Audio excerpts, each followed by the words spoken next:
the agri-food digitalization team, together with Bertalicia Alcantara, and I will be moderating this section. There will be 4 different sections throughout these next 4 days where we will discuss a bit the role and the objective of AgTechs, as well as the solutions proposed. This is basically one of the main goals of this week, to learn about the different AgTechs that are with us, out of the 15 selected, and this will be the first chance we will have for this. As objective of the dynamics, we would like to have an exchange.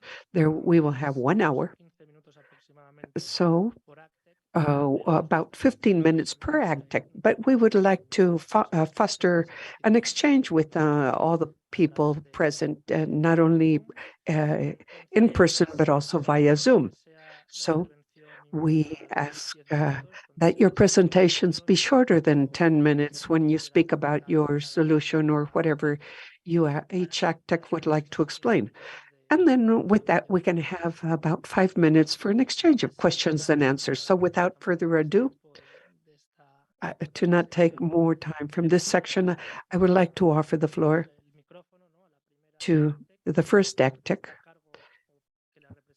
represented by Antonella Casina. This AgTech is called AgriRed. Antonella, please. Well, thank you very much, Carlos. Good afternoon, everyone.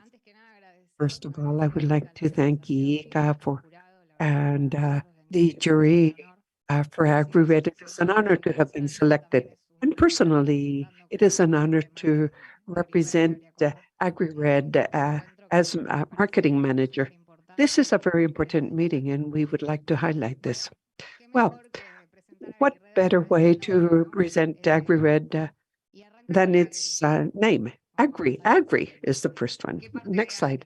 What part of are we in? This is the part of inputs for agro, crop protection, seeds. We will be talking about the importance of agriculture to feed the growing population, and inputs are the beginning of that production, and that is where we are. In that productive chain, we saw that agronomies played a fundamental role throughout the entire chain. This is the chain involved in 3 main actors that are industries, agronomies, and cooperatives and growers. We saw that in this distribution of inputs, that obviously starts ever from production and reaches the producers for their production. There are intermediaries that play a fundamental role or that provide advisory services and are very close to growers, and they, as opposed to producers, do not have that many digital solutions on hand. So it was they had problems digitalizing the trade of inputs, and regarding the inputs and products, that is why we moved to the next. We created a network, and that is the second part of our name, Red, a network in Spanish. This is the first network. To explain the the concept of network, ICA was presented as a network. For us, it is this part of the network is important, and we want to introduce ourselves that way. The network, as opposed to other schemes that create human relationships in the networks, there are no hierarchies. They are dynamic. Members of the network continuously change location, and they have interconnections that are infinite. And those actors can play different roles. And that is what we invited to happen in AgriRed, that they be buyers or sellers and offer information. That is what gives a benefit to a network and makes it usable. Obviously, as users of social media, the more users in the network, the more powerful it is. So we created AgriRed. The first marketplace only for the industry and operation, operating on the platform with all companies doing business among themselves. That is why I mentioned they could have buyers and sellers in a more efficient manner. Why more efficient? Well, companies were already doing it. What we are doing is offer one more channel, an efficient and digital market for something that was happening between companies, industries to market the agrochemicals and fertilizers, also allowing all these companies to improve their margins, get determine availability, improve pricing, and enable their companies. So when we see the supply and demand and the many confirmations we receive and the offers are processed through data products, we know that data is very important for decision-making purposes.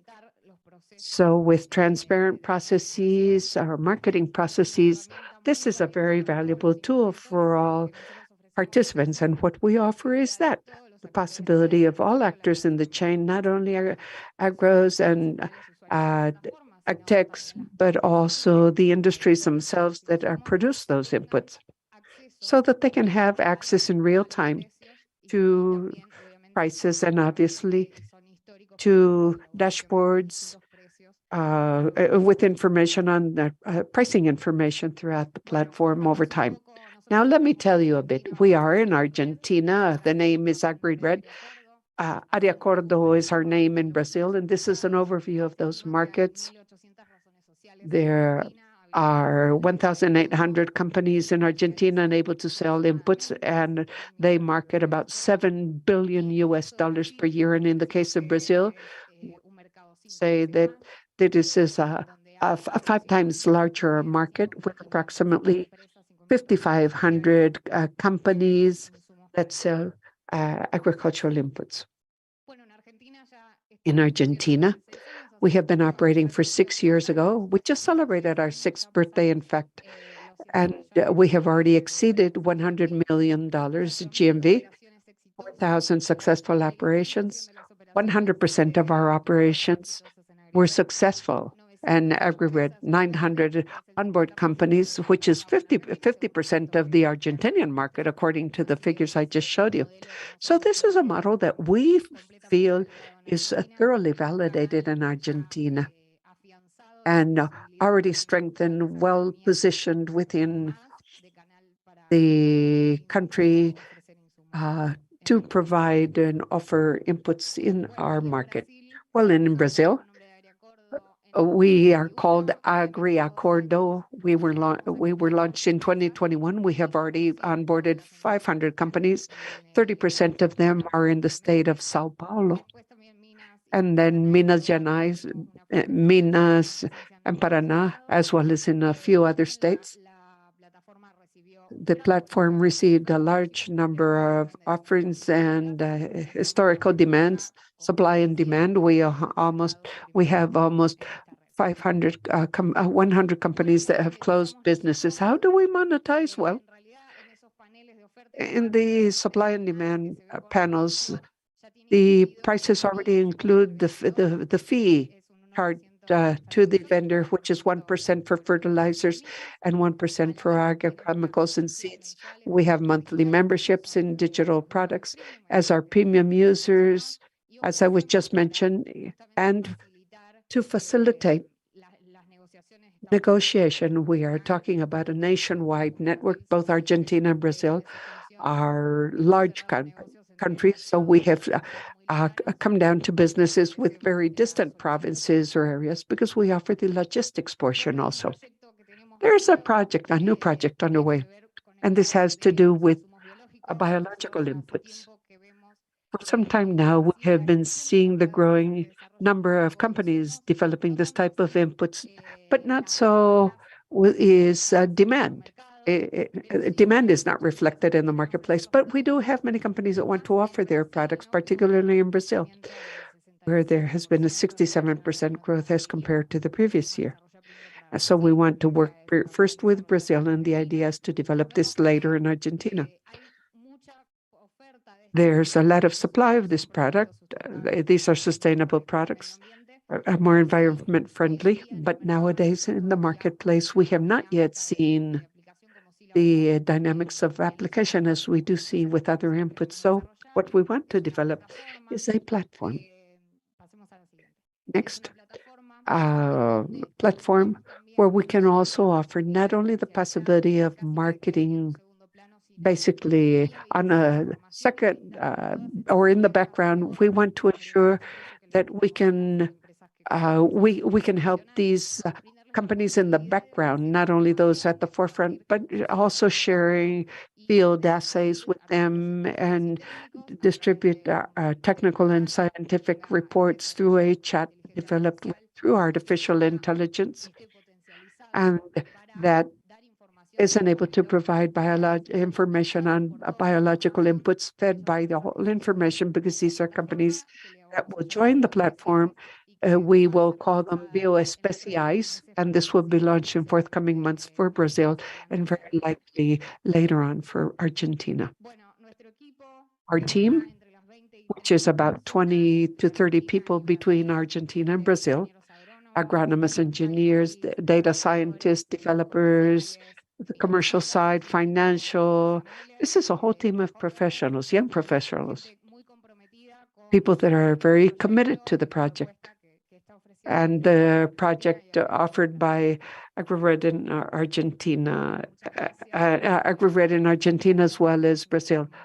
It was a difficult task to not let you fall asleep after lunch, but I hope I have kept you awake. If you have any questions about what I have said, I will be available. Thank you very much.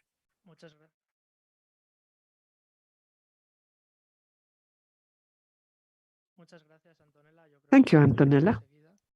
You did it. You managed. We would like to encourage the participants, those both here in person or online. Could you do you have any question for AgriRed, Antonella, to foster an exchange here? Please let me know if you want to pose a question. Jaime, go ahead. Antonella, congratulations. Thank you for your presentation. It is impressive to see those numbers. And just think of these two powers, Argentina and Brazil. My question is, how is that model? Is that model ready to move to other countries in Latin America? And if so, what is the strategy? Well, the truth is, we're talking about, yes, two large countries, as I was mentioning a moment ago. We have been in Brazil for just 2 years. We have much more to grow in Brazil. I have no doubt this is a possibility to grow throughout the rest of Latin America. This is perfectly feasible. But today, we are focused on developing. Well, we talk this amongst ourselves in AgriRed, and I calculate this is a rationale that will apply to all. Because in Brazil, each state is like a country in itself. So we could say we are only in Sao Paulo for the time being, and the rest of the states, we still have to work to develop and generate our brand, build our brand in the area, our brand and our platform. Thank you, Jaime. So that we can get to know each other better. Perhaps before posing your question, mention your name. Introduce yourself. My name is Jaime Flores. I am Agri-Food Project Director in Vista Alta Mana Solutions, an organization that helps upscaling projects linked to impact. This is the second year we have come to these ICA events to help with digital activities to upscale them. Thank you. Thank you, Jaime. It is a pleasure. Thank you. Are there questions?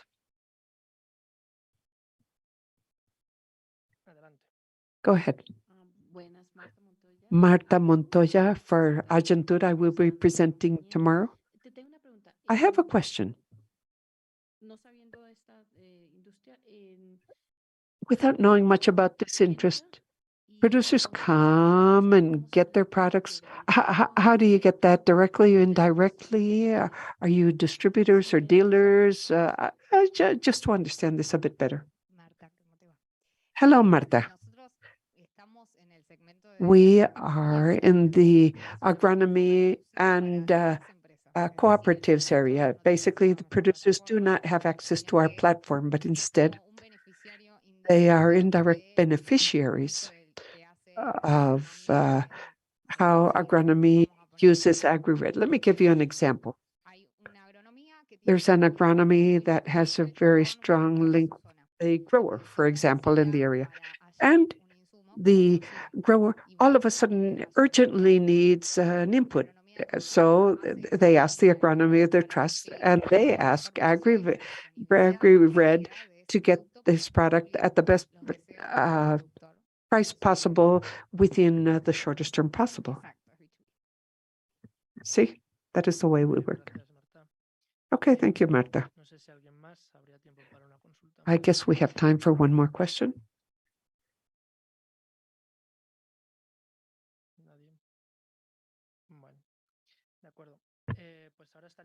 Very well. With this, we would move to the next AgTech, the representative of which is Camilo Ramos. It is called Siembra Co. We will offer the floor to him so that he can present his solution. Go ahead.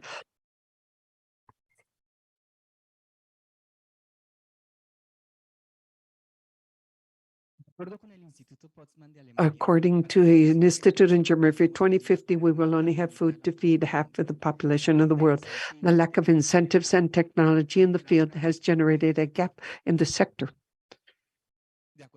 According to FAO, we have 2.5 billion farmers, small scale, and 80% of them have revenue below the poverty line. The channel is designed so that the consumer and farmer do not know each other. When they grow 1 hectare of melons, they get paid for a small amount, whereas the buyer pays so much more. Up to 320% of what the farmer receives is left in hand of the intermediary. Sembraco is a digital platform that improves the productive conditions of small-scale farmers and brings benefits to customers. For this, we use technology that allows us to give a comprehensive solution to farmers or producers. On one hand, we have technical support, integrated technical support, funding 0% interest, and with this, we connect farm producers with customers all the way from plantation to the delivery of the harvest. And let me explain this simply. For example, Federico likes watermelons, and Siembraco virtually plants its watermelons, and that virtual crop we assign to our small-scale growers to grow. When the harvest is ready, Federico can use it. If we send it to his home, he can sell it or donate it. On the other hand, the grower receives all the necessary resources for the crop. We give the 0% interest funding, training, technical support, and we try to track all activities for Federico to know the inputs used. And let me talk about inputs, because as part of what we use, we always favor bio inputs. We seek sustainable agriculture, clean agriculture. On the other hand, customers have 4 benefits: price stability, because they are purchasing in advance, so we do not depend on market volatility as normal, but instead we do this through a fixed price, a stable price right from the beginning. We also have the traceability of all activities carried out in the plantation, and farmers receive training, implementation of good agricultural practices, and 0% interest financing. For this, we use satellite imagery that help us control crops and mitigate risks, find opportunities for savings in input and in water. And this is one of the advantages we have had to upscale this. However, as Siembraco is working currently in Colombia and Guatemala, and this technology is transferred directly to small-scale growers. Right from the beginning, Siembraco started during the pandemic, and we have sold $450,000 in virtual crops. We have harvested 615 tons of produce, donating 16, having a tremendous impact on a large number of people. We charge a fee for every transaction, and we have a TAM of 3.5. And our sum in the next 5 years is 1.5% of the market size, upscaling our activities. We reached Guatemala late last year with a pilot project in the Department of Petén, largest in Guatemala, and we linked 121 small-scale producers, and we gave them all the inputs, financing, fair prices, fixed prices, stable prices, so they had profits. And we gave them technical support and implementation of good agricultural practices, and we were able to increase productivity of their crops, reaching 151% increase as compared to the agriculture they were performing in the past. After that pilot, we have harvested 100 tons of produce produced in a sustainable manner. Currently, we are focusing on the B2B channel. We are working with 104 companies, restaurants, food companies, retailers, and even foundations. And now we are massifying Siembraco in Guatemala. There's a partnership with the World Food Program to deal with 23 farmers associations that will help us support or help 875 families, more than 3,500 persons. These are all small-scale farmers, that is, people that receive less than one or have less than 1 hectare of land. We opened our first round of financing pre-seed. We are raising $2 million to accelerate our process over the next 18 months and have a positive impact on more than 2,000 families, aside from those we're already working with. And according to UN, we have 828 million people suffering from hunger at this time. And now, from your cell phone, you can create a virtual crop to contribute to food security and that of the entire world. Thank you very much. I'm Camilo Rames, and I lead Siembraco.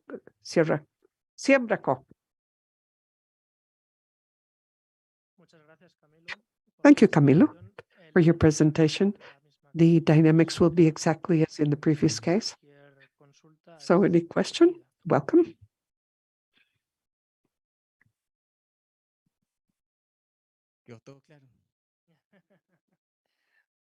Is that all clear? No, we have a question. Hello, good afternoon. Thank you, Camilo, for your presentation. I have many questions, but let me summarize perhaps in one. The one comes straight to the point. Perhaps you could share the fee, the sum of the fee you charge, and how do you achieve sustainability? Because you're playing the role of intermediaries that we know usually keep about 300% of the value. So I imagine you're trying to minimize that, but up to what point can you really turn this into reality and sustainable over time, obviously? Well, thank you. That depends on the crop, the variety. Right now, we have 36 crop varieties, depending on the cycle, location, and customer needs. In average, this is 21%, which includes logistics, from the harvesting to final destination.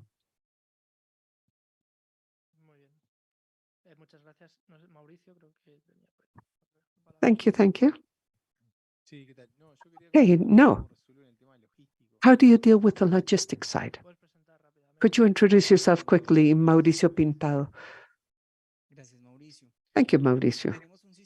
We have a system where we do the logistics from origin of each crop. So we gather the information regarding harvest, we clean, disinfect, package, and we even use artificial intelligence to design the most efficient route. And for this, we hire local transporters, or transportation providers, a company that wants to come to the field without taking the job away from all those that have usually moved the produce. We train them and hire them. Traditionally, in an area, there's always a family that usually transports crops, and these are the local transporters, so we work with them.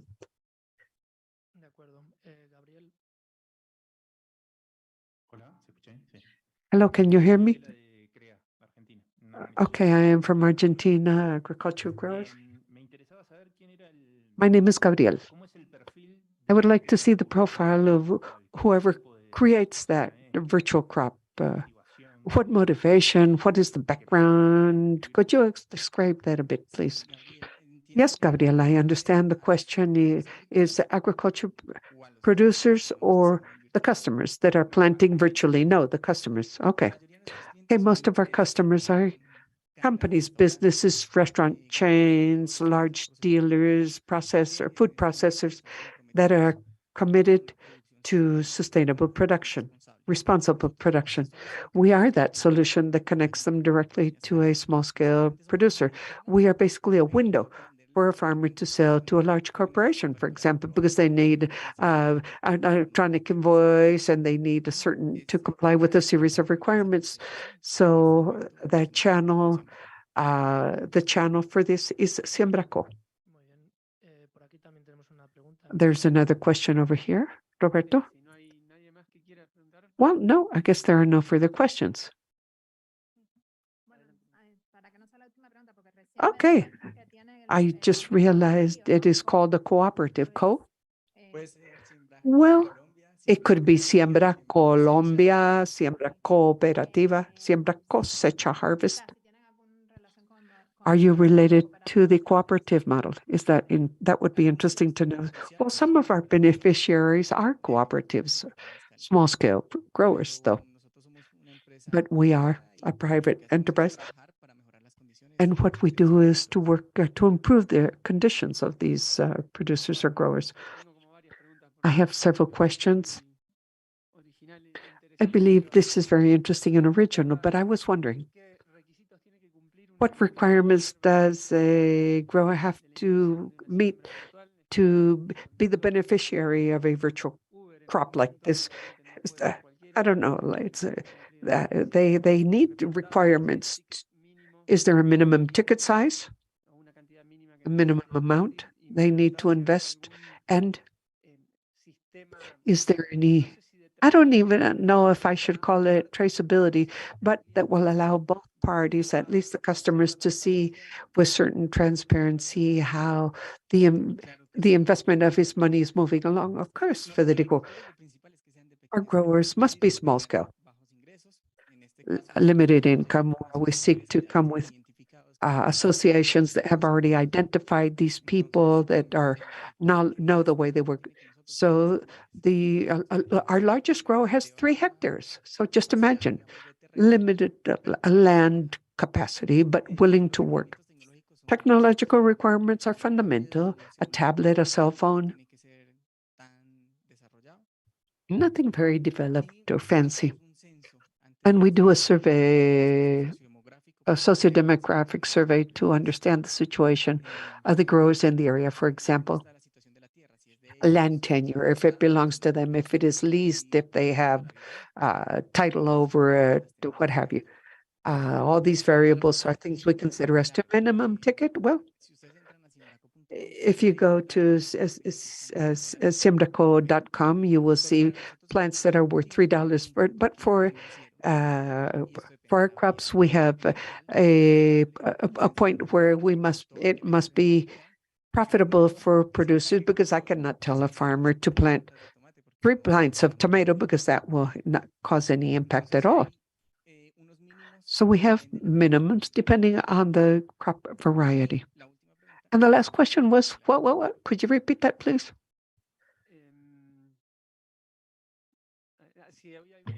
Oh, yes, if there was any, the traceability. Oh, yes. Oh, yes. A fellow citizen of yours, by the way. Aura is the organization where we register the inputs, the application, what the weather was like the day of the application or spraying, and all that information not only is in the hands of our customers, which very valuable, but we also share with producers, and day by day, they know what they have to do for the crop to be efficient. That is why we have been increased productivity of our producers. Thank you, thank you, thank you very much, Camilo. Oh, one last question. Hello, hello. Augusto Budo from Dominican Republic. How do you manage risk in low productivity?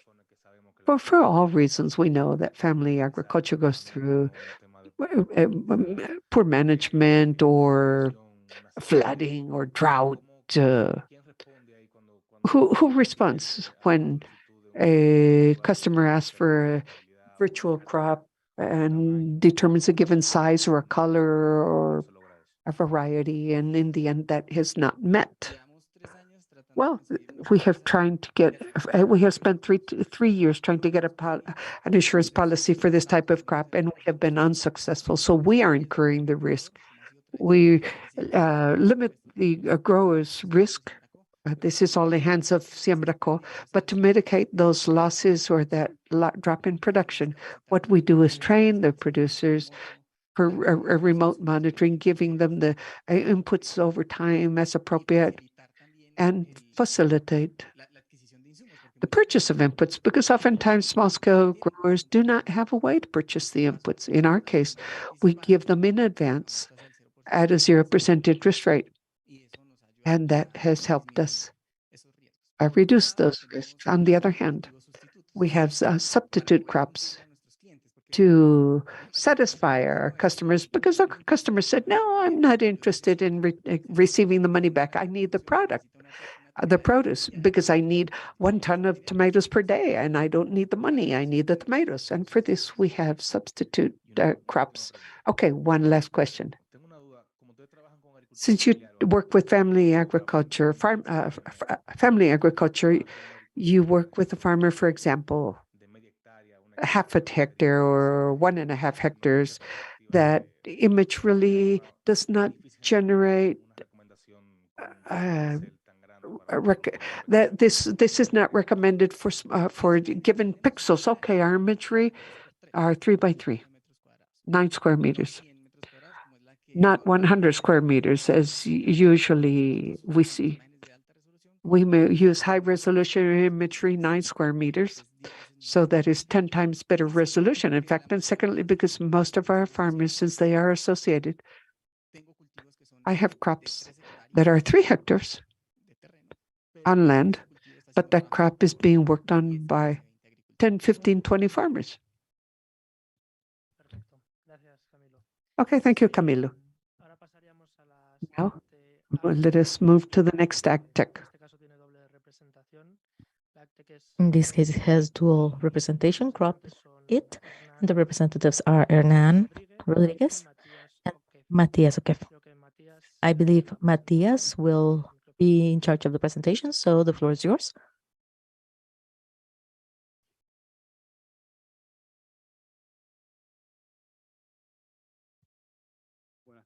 Good afternoon. It is a great pleasure to be with all of you today, having these conversations that I believe to be quite relevant at this time. My name is Matias Oquef. I'm CDO of UCropit. I handle the technical part of this startup, and we use sustainability. We are trying to deal with a number of problems mentioned this morning. The thing about agriculture and crops is that when you get a soy seed, an apple, or any product, the product doesn't have the information to see whether this was done in a deforested area or with a certain level of contamination or pollution, if plant health was taken into consideration, if regeneration is taken into consideration, so on and so forth. So there are a number of questions that have not been answered. So based on this premise, we asked ourselves a number of questions in trying to answer some of the main problems. And we understand that the main problem is not in the producer. Maybe at the beginning we thought it was in the producer. So we try to focus in trying to solve this part, how to reach the producer, how to make sure that the producer commits and uploads the data. But based on our information, it went somewhere else. Once the producer and the value chains become all aligned and the producer gets the right incentives and the environment for the producer to produce together with the technology is there, and knowing what the solution is, the producer becomes part and joins, and without much friction. That's one of the learning points we had. We started in 2018. It was one of the main learning points that we had during the first years when we started working.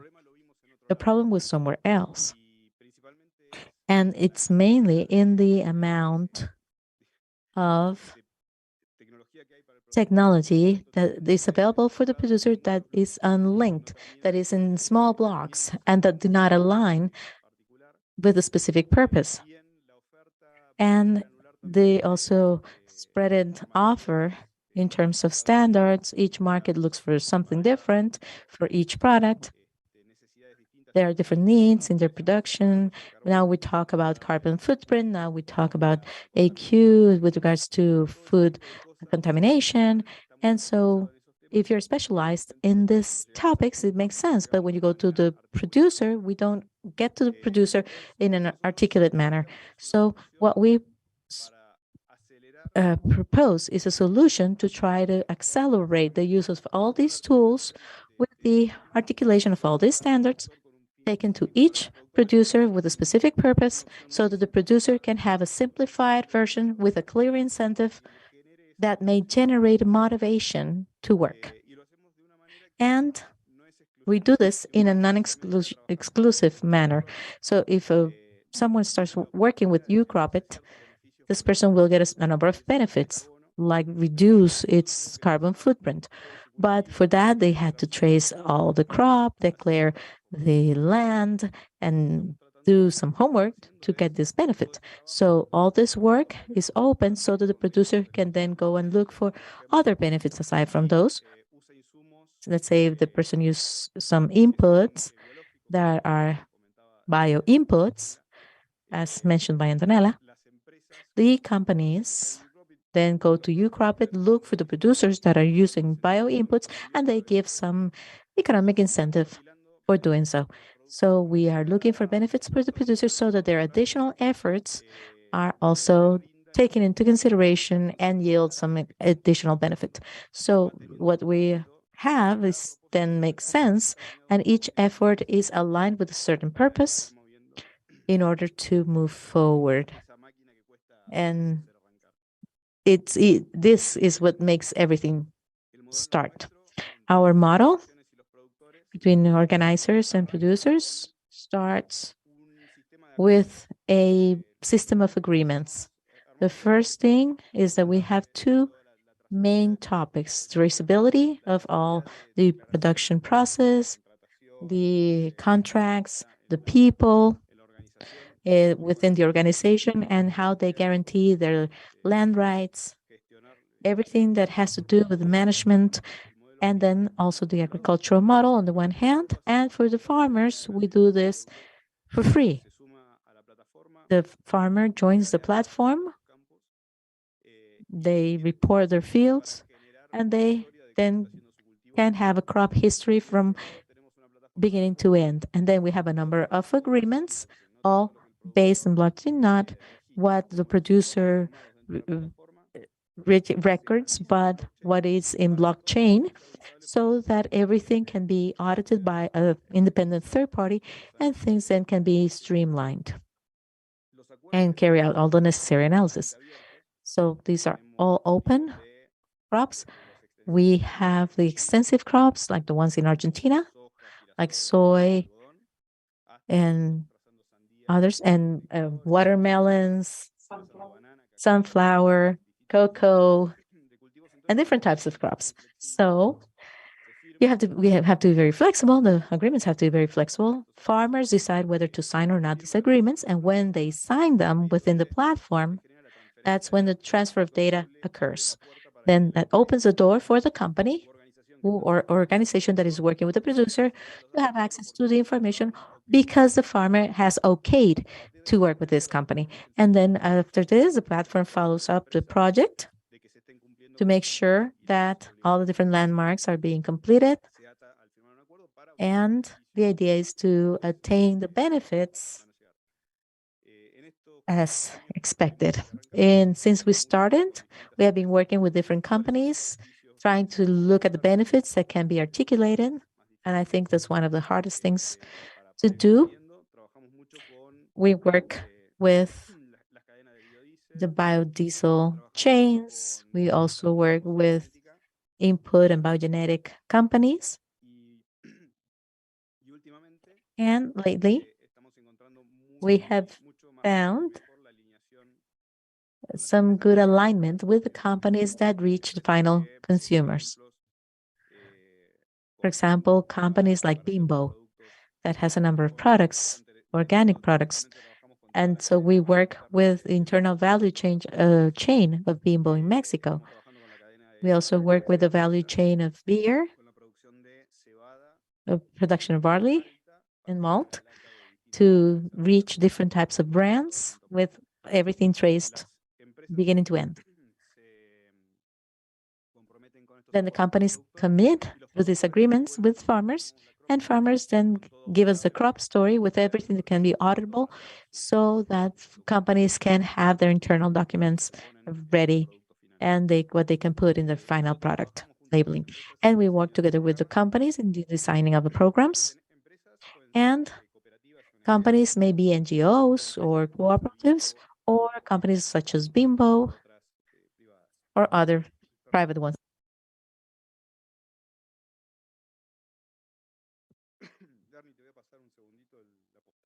So let me give the floor to my colleague for a moment, please. Can you hear me? Yes, okay, I'll continue. So the important thing here is to complete the model is for the model to differentiate clearly that we have two different ways. On the one hand, we have the farmers helping the farmer, making sure that he becomes part of the platform, motivating him to record all the information, which is something that is sometimes hard. Producers sometimes have a hard time recording things. And in this habit of recording things, that's when he or she realizes that they can show a company that they have an interest in having an impact with such information in their final product or final service. So that's where we carry out this agreement. Then the blockchain is open, they share the information, they share the crop history, and then this business model occurs. Next, please. So just for you to understand what the general solution is like. From the moment the producer loads the product, we help them in digitizing this. Then they do the recording of the field and the polygon. Then they start using a system that we have, which provides this sustainability report, where we have an algorithm that has different layers as sources for information, different sustainable layers such as deforestation, that they are not affecting wetlands, for example, conservation areas.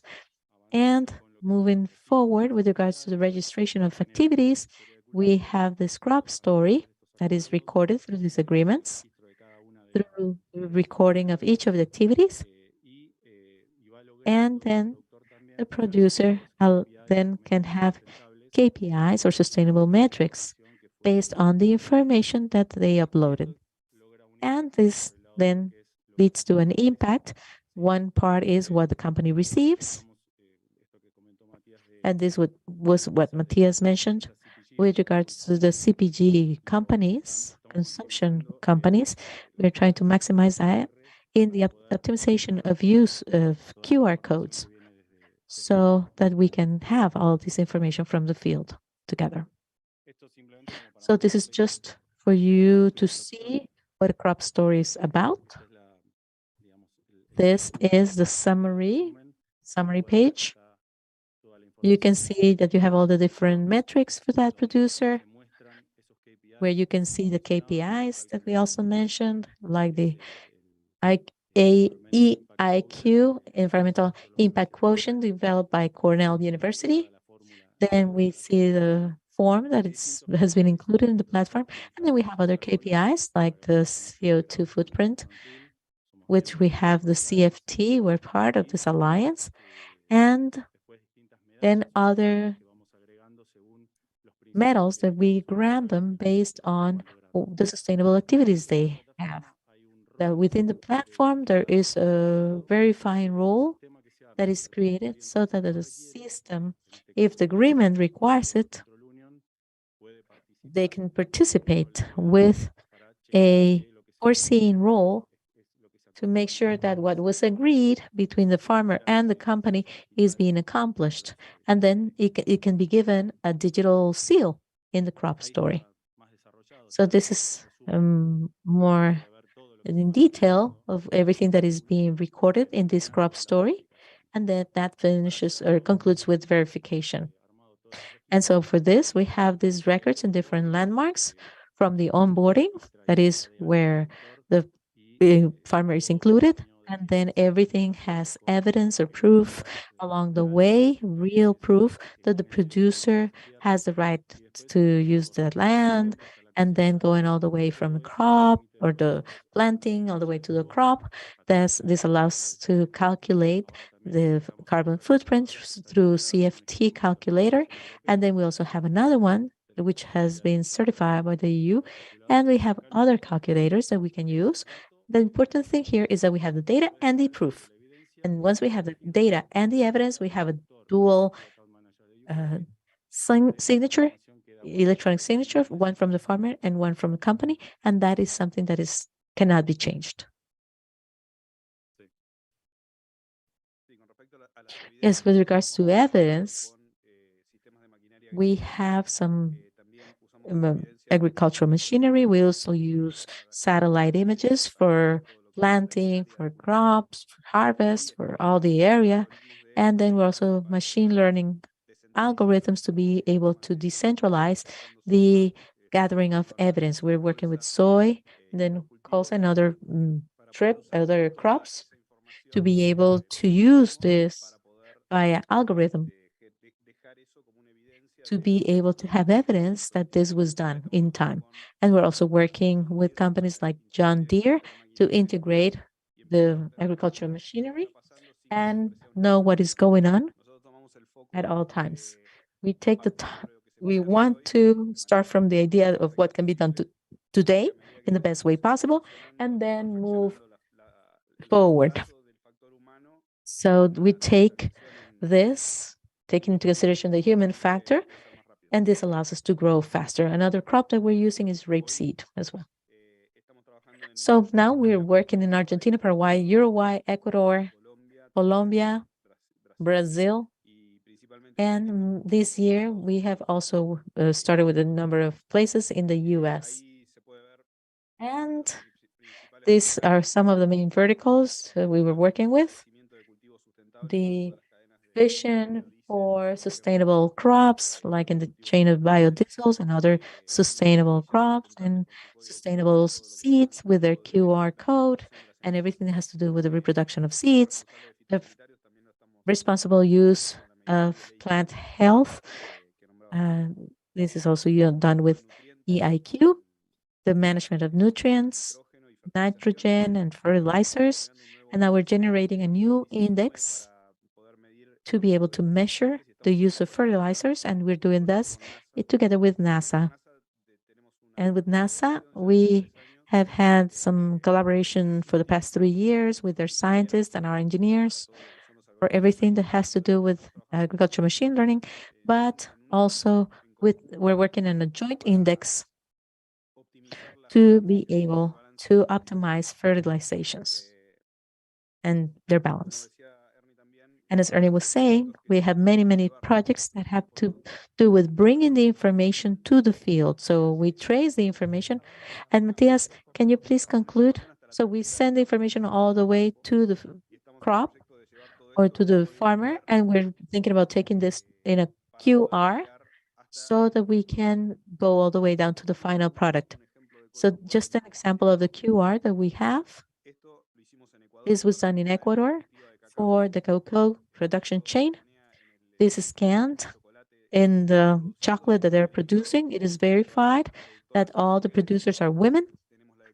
We have the declaration of origin with the name, where they're located, with the name of the producers here. And we are also measuring the carbon footprint. We don't have much time, so I'm going to go fast. Also free, deforestation free with also algorithms. We look at the high biodiversity areas and different areas of sustainability in the production sector. The EIQ measurement, because it's an organic, it has no contamination or phytosanitary products. And so we have this blockchain that we work with them so that they can send us all the accomplishments in the value chain. So they send this, we stamp it in blockchain and we add it to the QR. So all the value chain end to end, not only from the farmer, but the farm, but also all the way down to the bag of the container or the bottle of rum, or as we saw in the case of sugarcane. So we are trying to reach it beginning to end throughout the whole chain. So we don't have much time for the exchange of questions, but if somebody has a question, please do ask. If it's a question for you, Cropit, please go ahead and ask. Yes, good afternoon. I'm Francisco. Yeah. Who covers the costs of the operation? How do you charge for the service? Well, we have a platform fee that is charged to the companies that use us as a tool to put together their certification protocols.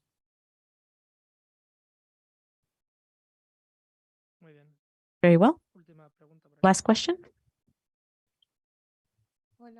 Hello.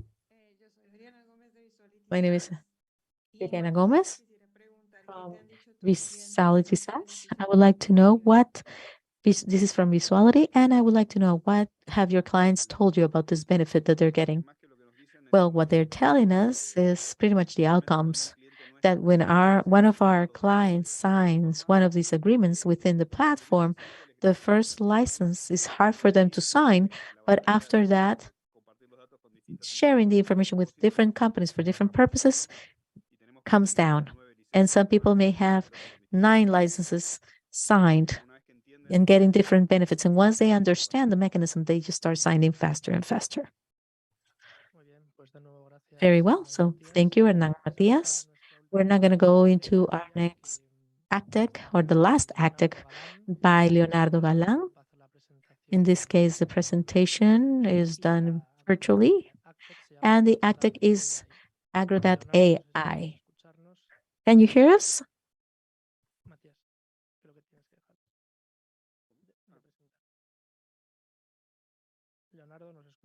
Leonardo, can you hear us? Hello, can you hear me? Yes. Okay, now we can. Okay, the floor is yours now. Let me see. Let me know when you can see my image, the presentation. No, we can see you, but not the presentation yet. Not yet, right? Okay, now we can.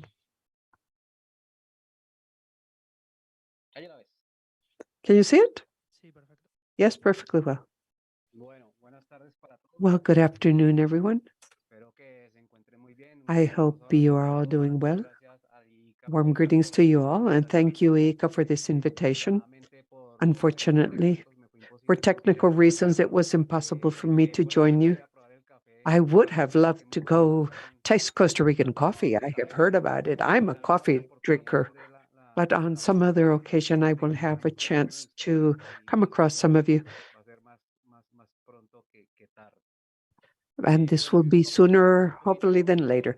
Allow me to speak a bit about AgroDat. AgroDat AI is best information and better decisions in agro. Allow me to introduce myself. This is my photograph. I hope it's not an ugly one.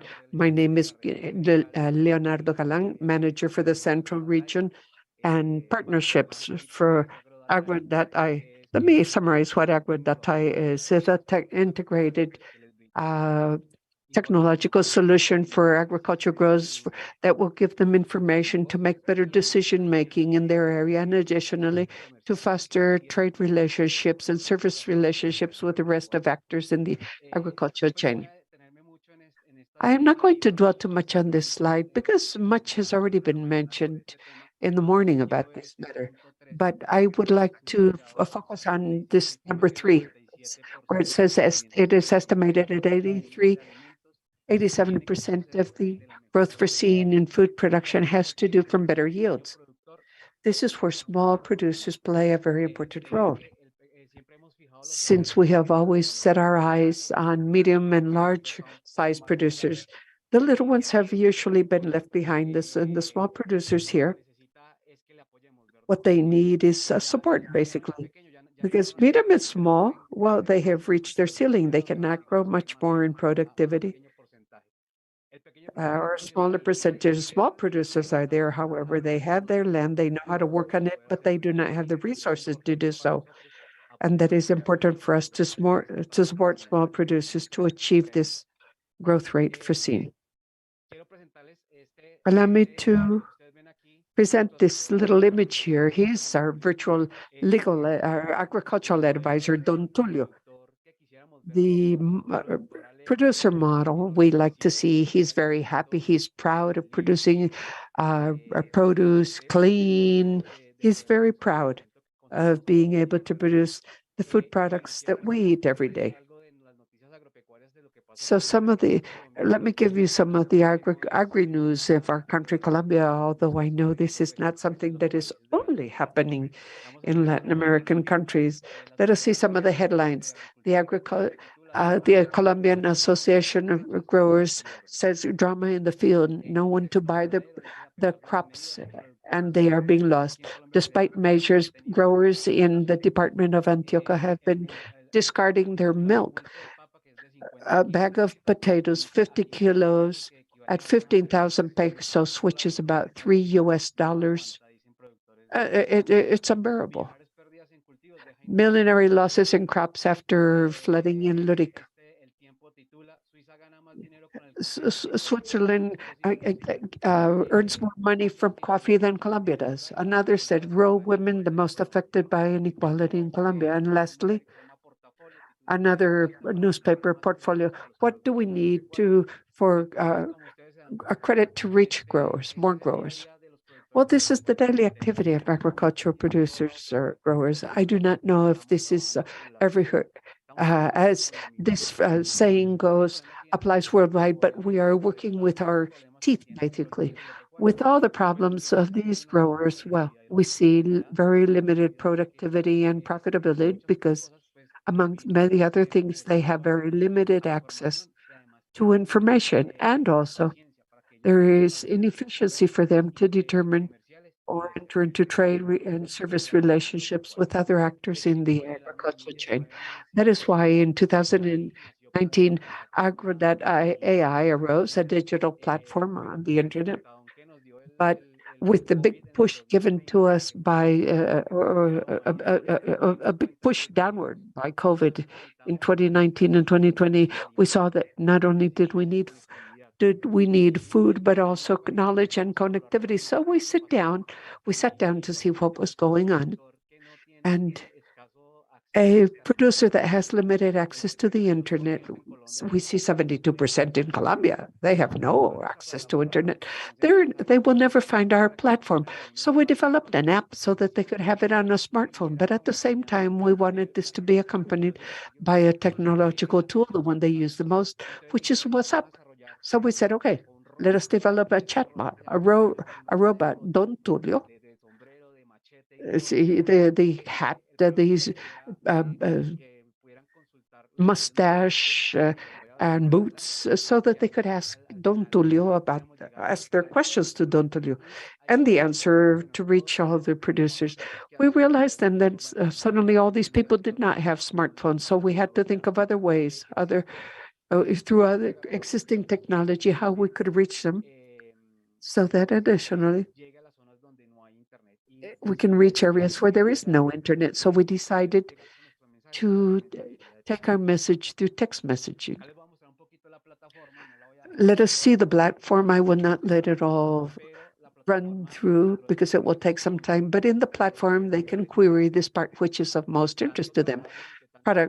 Produce prices. After working for so long, they want to know how much they can sell their produce for. So we offer reference prices. And additionally, we wanted to show them where or in which market throughout the country was the best prices were located for them to sell.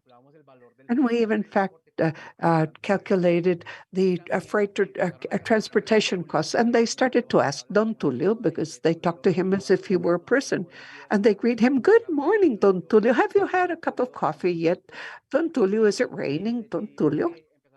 So they asked how much the fertilizers were costing, whether the prices were going to increase or decrease. And obviously the robot could not respond immediately, or many of the questions could not even be responded.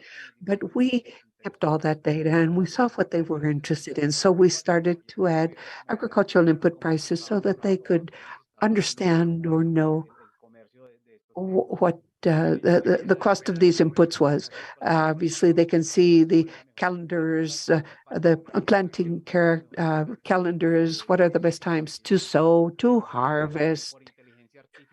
Through artificial intelligence, we will see later on, Don Tulio can calculate what the price of a product will behave like for the next 4 or up to 8 weeks. So we do a price forecast so that he can advance or delay his harvest and make decisions, marketing decisions.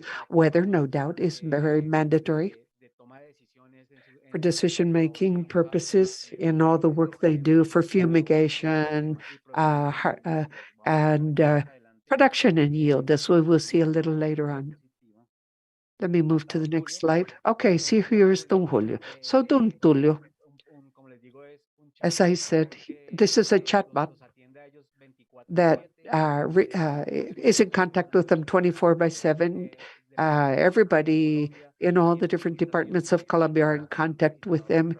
Those that are registered in the application have unlimited access, and they can request support for credit and agricultural insurance.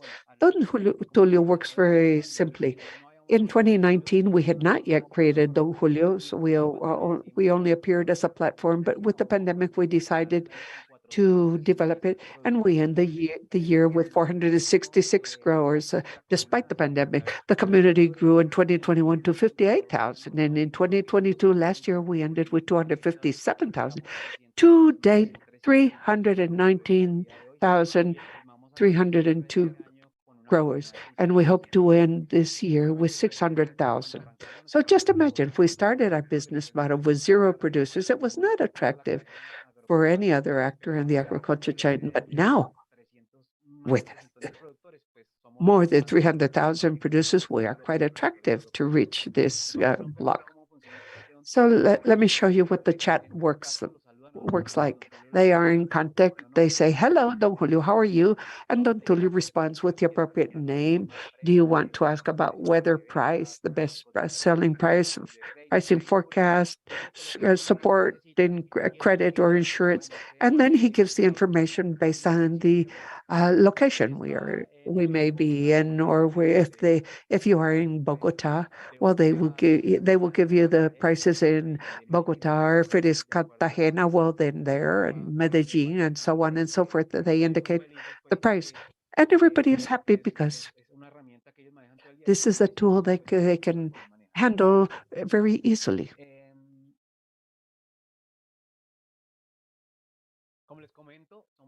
As I mentioned, we are currently 319,302 producers. We give them information free of charge.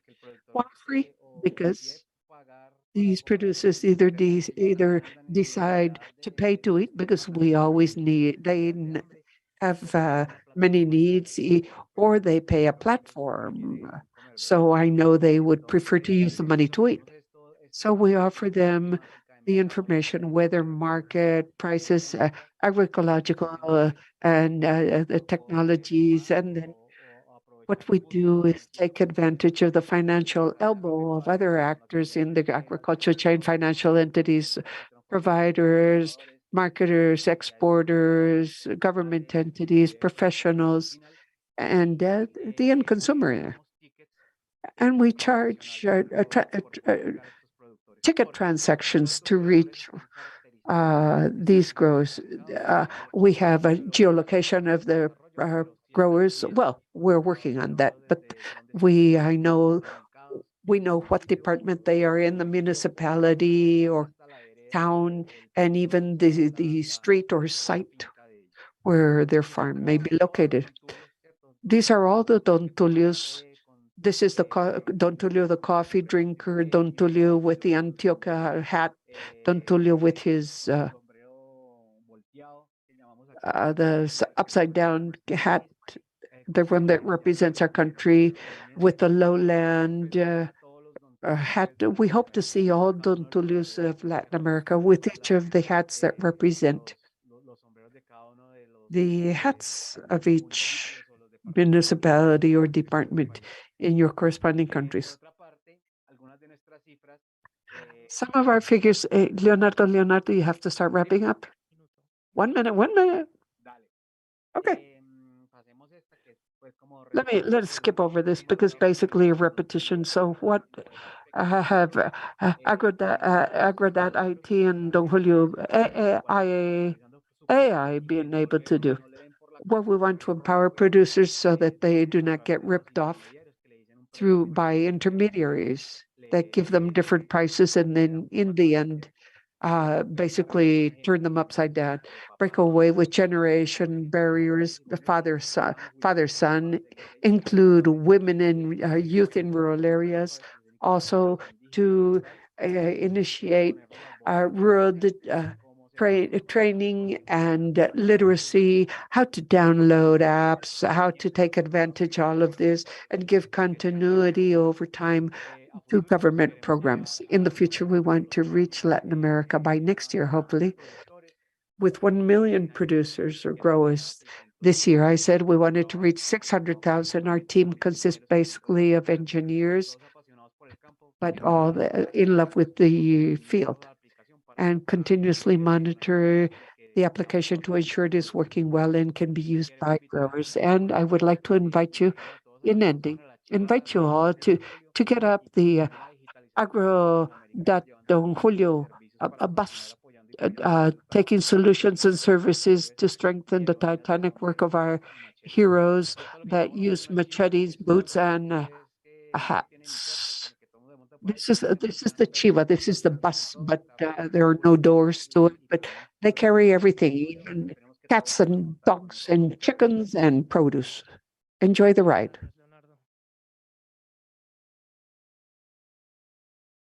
Thank you, Leonardo. We have time for 2 questions. Who goes first?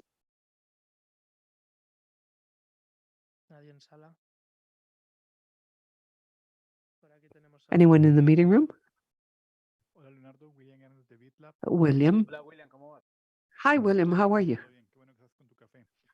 Glad you're having a cup of coffee. Quickly. I have a question.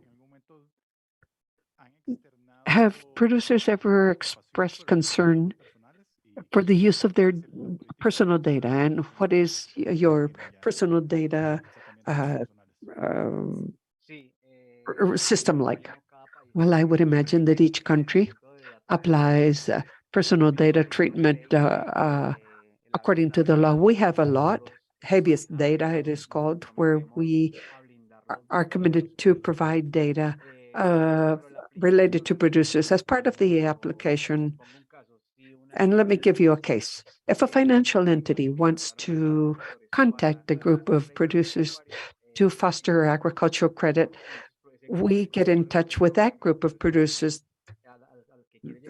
that the financial entity wants to contact, and they authorize us first to provide their information to a third party for them to offer a product or service. And once we are authorized, we can undergo a campaign, or we can share information, or whoever is interested can contact directly the growers or the entities. Have they expressed concern at any time, or is it really not an issue? Well, there is a bit of mistrust, I would say.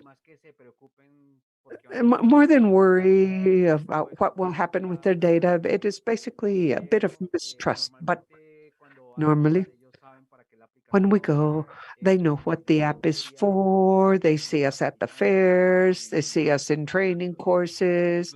They see that we are using the data appropriately. So part of the growth of our community has been precisely because they are making reference to us continuously. So they do not point out and saying, what are they going to do with our information? And so I will not give my data because I don't know what they will do with it. But no, in general, that is not a concern. They have all been quite open to this. Thank you. Thank you, Leonardo. Thank you, William. I believe there are no further questions. So with this, we wrap up this time. Once again, we would like to thank Leonardo, Antonella, Matias, Hernan, and Camilo for AgriRed, AgriData AI, Siemdaco, UCropit. And I would like to encourage you to continue with us because we will hear about other solutions throughout the week. And I believe all of this has been very relevant data to ensure this digital transformation of the agriculture sector.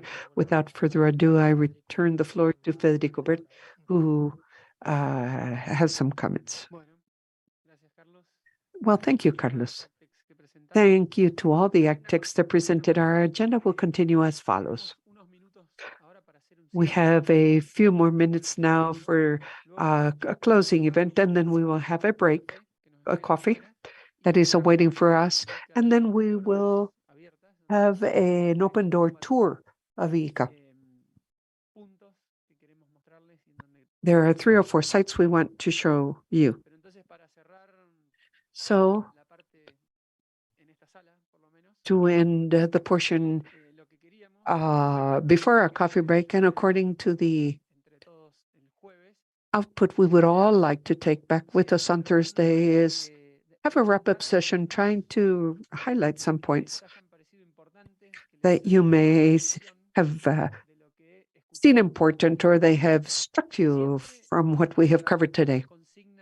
Always understanding what the priorities are, what do we have to do in different areas to mobilize digitalization of agriculture. So,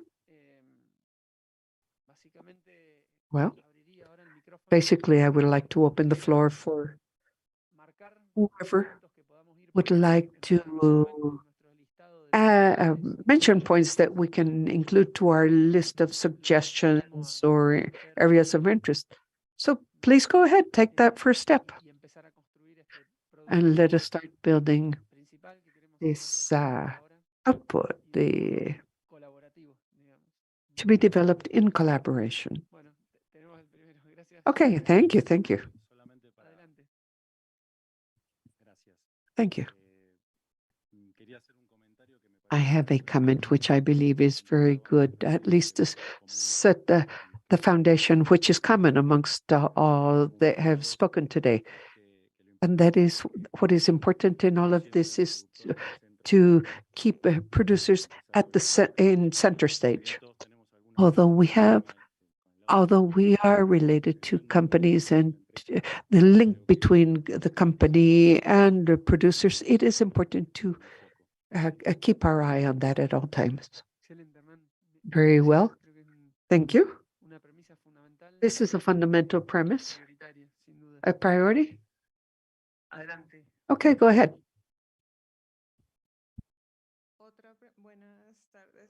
Good afternoon, once again, to all. Something that I believe to be important, and I apologize if it's obvious, but I think it's important to highlight it and reiterate it as much as possible, is that all the tools that we are all working with, all of these technological tools are precisely that, a tool, but not the end. And sometimes we focus too much and we fall in love with the products, the services, and what they do. And if we see them as part of something that we can use and bring benefits related to what Hernan was saying, that then we can accomplish other outcomes. That is to think outside our own boxes, what the technology does, what it doesn't do, what is it good for, and focused on the tool in itself. So we need to think exactly what a producer needs, especially if they are small and medium-sized producers, because some things have been overdimensioned, and sometimes it's hard for us to put our feet down to earth. And we all think, we all work based on what we think it should be. Thank you very much, Adriana. Jaime, go ahead. Thank you very much, Federico. Congratulations for today's session. I believe there are a number of topics that we can rescue, and I would like to highlight two that I believe to be key. The first one is that Joaquin Arias talked about policies. It is important for our countries to start promoting the generation of public policies by the state that may enable the development of these AgTechs or technology developments in our countries. And goes hand in hand with the creation of policy instruments and have a public and private institutionality, and also take into consideration the role of universities in these processes. I believe this to be key. I think we should bring supply and demand closer. I would like to congratulate ICA because we see that there are a number of products that may not be necessarily known by producers. So I think we need to bring this down to earth so that producers can have access to said technologies. And lastly, and I apologize for taking up a lot of time, but something that is key is that in this type of mappings, there are other international organizations that I don't know if they were invited. You know, ECLAC that is working on that. You have FAO and other NGOs, like. So I believe that if we, within this logic of developing these partnerships and alliances and networks, it's important to have them present. And I love that the Inter-American Development Bank is here, but hopefully we'll take into consideration other agencies, other organizations, so that we can add to what they're doing and not repeat what they're doing. And so, yes, ACLAC has been present and they're fully invited through representatives of VDAC, of ECLAC's network that is being promoted through the INES and INTAS that promote digitalization of agriculture. And I have a couple more who raised your hand at the same time. So you decide who goes first, please. Go ahead. Yes, good afternoon. My name is Holber Ayala. I am Fedegan. I'm from Fedegan. And I agree with my colleague from Argentina. The producer, his environment, his family, his children, what comes first, or what comes in the future. And I think this digital transformation comes with the new generations. And we talk about policies, we need to talk about education, public policies, and especially in the rural areas, because that's where we can sow the seeds of these new generations, because they are already there. They already know how to use some of the devices that you have shown us. But we need to think about the next 15, 20 years and not look at only at the universities, but also agricultural high schools and schools in the rural areas. Thank you. Thank you, Oliver. Gabriel? It's a preliminary idea that has to mature in the forthcoming days. But I'm remembering something from today, this morning's block. And the new and not so new player that is AgTech and the entrepreneur as a supporter of technologies to be used in the agricultural sector. And just like the road to investment is well structured for startups, first seed and first rounds and everything that we know about, we then need to ask ourselves as we think of actions, since this is a new, the AgTech player, if, is there a chance for us to organize the implementation of the channel of the different tools provided by AgTechs, not within countries, but we can think of what would be the best practices of what is being done in different places to see how we can transfer that to other realities or how those may adapt to other realities. And thinking back to this morning, much depends on each science and technical organizations in countries. And this is a new player. So maybe we can find a new pathway that may be general, independent per country because of each country's characteristics, but maybe something that can be done in general. And again, this is something just very preliminary, and this idea has to be matured. Thank you, Gabriel. Camila?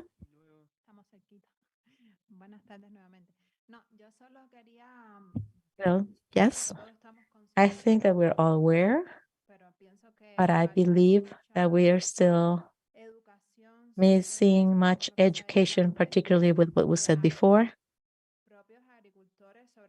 Education to producers for the importance of their data. We know that the new gold is information, data. And I think there's not much awareness among producers and organizations, and they run certain risks that they're not aware of.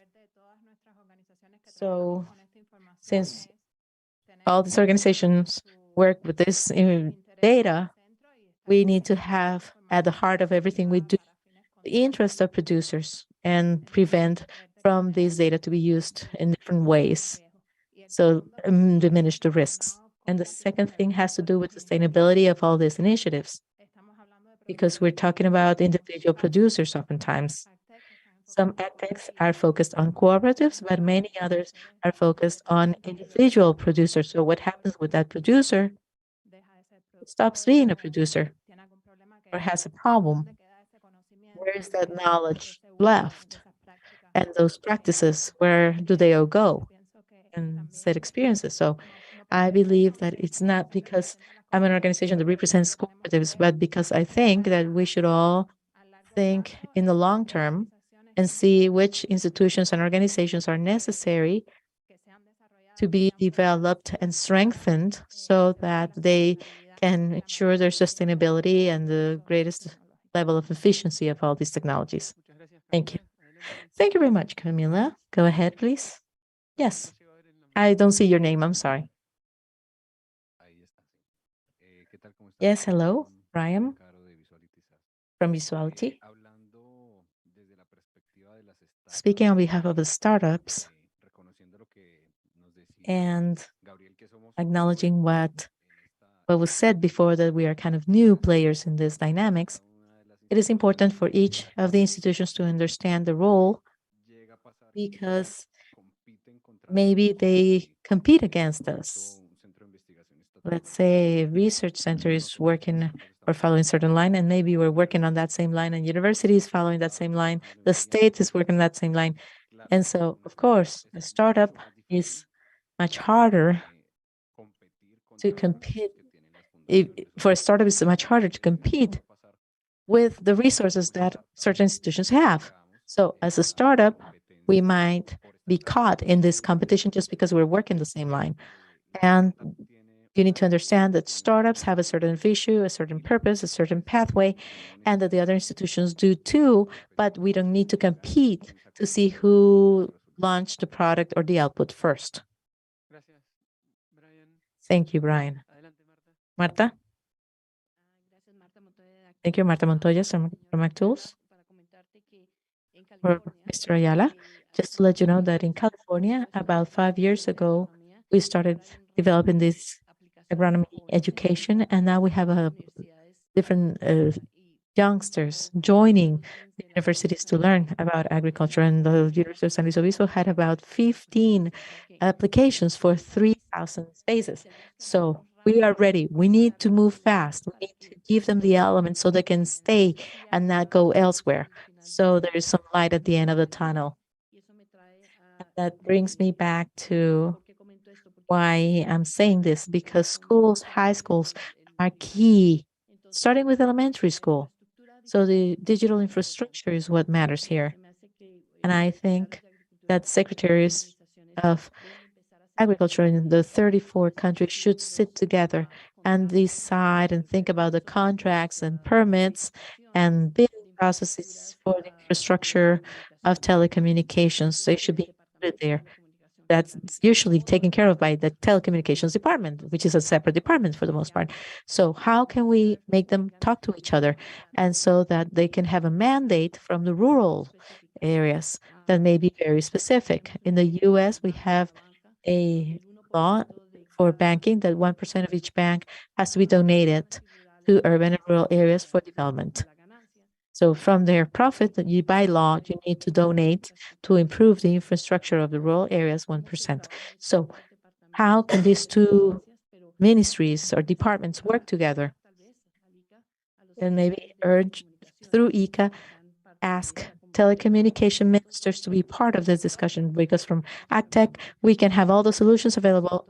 But when there's 60-70% of non-access to the internet, we can have great solutions, but they cannot reach the people. Thank you. Thank you, Marta. Alistair, go ahead. Voy a hablar en inglés, por favor. My name is Alistair Glean. I am the representative in Barbados for ICA, and it's a pleasure to be here. I just want to raise 3 quick points. Firstly, I would like to applaud the efforts of the startup tech companies that presented this afternoon. The fact that they are addressing problems that impact on the sector, and that they're also seeking to advance business opportunities. I find that very commendable versus simply doing something because they like it. They're really trying to make a difference. That's 1. 2, when we talk about advancing policy and presenting policy, I think we should remember that the space is very crowded, in that everyone is raising some issue: youth and women, gender issues, agricultural and food safety, trade. And we have to be very strategic in how we promote and get that message out in terms of digitalization of agriculture. We may love what we're doing here, but there are other persons who have other interests. So we need to be very strategic in how we communicate it.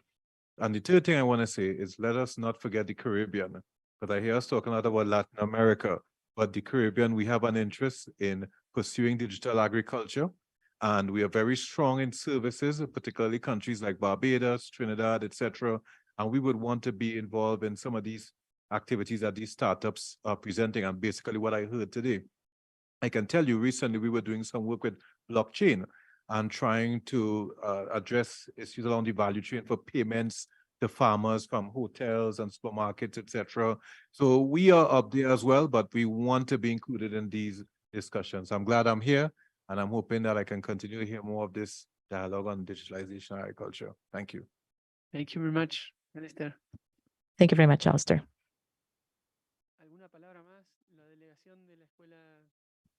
Anybody else? Delegation from the Manabi School? Any comments? Yes? Go ahead, Miriam. Can we give them a microphone, please? Well, first of all, greetings. Over there. Okay. That's the idea is for people to be able to see you as well when they are connected online. So greetings to all. I represent the Manabi Agricultural School, a university located in the rural sector. We have lived what is going on in the agricultural sector, particularly in the rural sector in the province of Manabi. The first point will be the digital illiteracy, and it is connected to poor connectivity and all the difficulties that farmers have in reaching the places where they can sell their products. So to be able to digitalize agriculture, particularly in our country, and I guess in many of the countries present here, is public policies for the governments. Not to forget that during the pandemic, farmers and the rural sector were the ones who fed us, but they always make promises that they do not fulfill. So how can we apply a digital agriculture in the field if we do not have the most important thing, which is connectivity, and also the use of technological tools? Thank you very much, Miriam. Undoubtedly, these are very important topics, strategic priority topics for digitalization to move forward.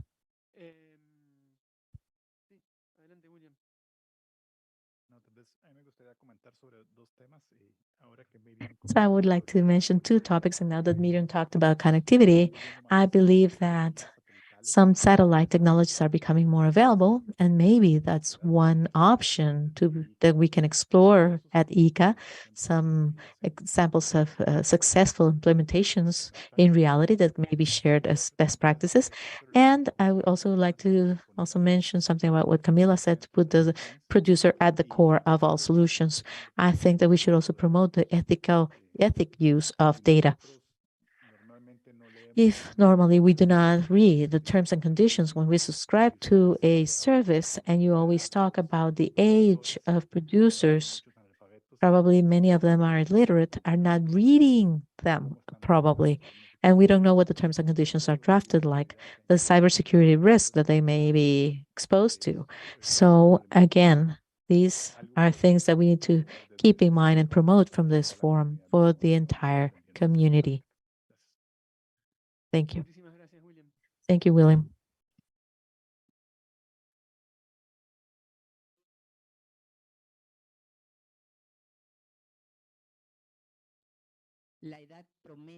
The average age of farmers there, according to a study by NIEP, it said that the average age of farmers in cocoa farms is 77 years old. Because youngsters, since they don't have any technological tools or hopes, they do poorly in agriculture, and they rather go to the urban areas to try to do whatever but advance. I forgot about that. Thank you. Thank you, Miriam.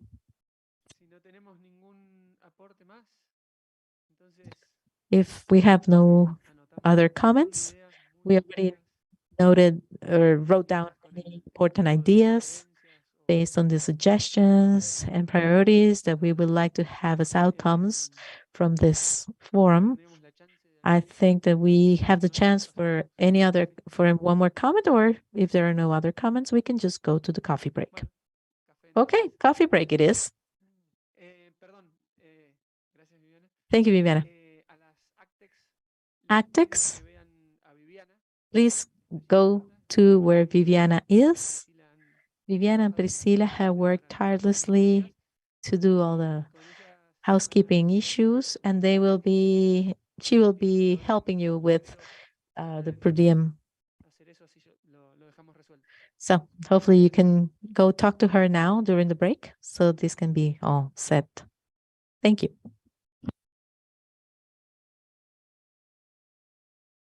Perdón.